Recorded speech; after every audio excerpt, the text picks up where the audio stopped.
Mapagpalang araw naman po sa ating lahat guys. Health tutorial po tayo. Ang ating clip po ay crew cut na number 6. Ayan, kasalukuyan po number 6 ginagamit natin. Ayan. Kalimitan po pag crew cut, ginagamit yan number 3 or 2. Ayan po, sunod na ginamit natin ay guard number 2. Ayan, sa side po. Ayan. Nag-start tayo sa kanan, paikot, papuntang kaliwa. Para mabilis. Then, sunod, gumamit na tayo ng detailer. Gawa tayo ng guideline. Ayan. Bilis lang guys. Itong pamamaraan na ginagawa ko, isa to sa mabilis na technique o idea. Ayan. Hindi na natin inahit yung part na baba guys. Then, number 1 na. Ayan. Tuloy-tuloy din yung hagod simula pag kanan tayo, simula kanan, papuntang kaliwa.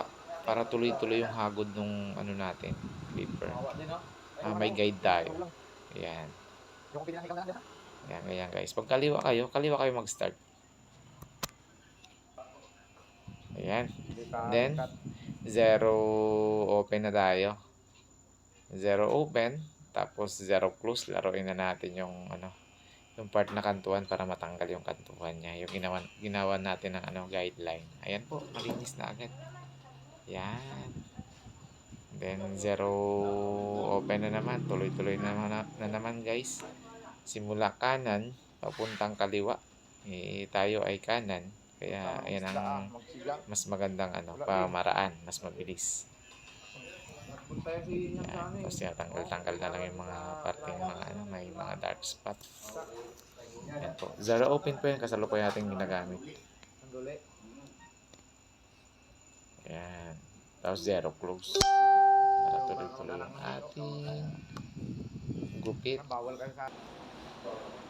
Yan. Malinis na. Then, nag-ahit na tayo guys. Diyan sa may temple niya. Winuhay na natin yung sa may temple na parte.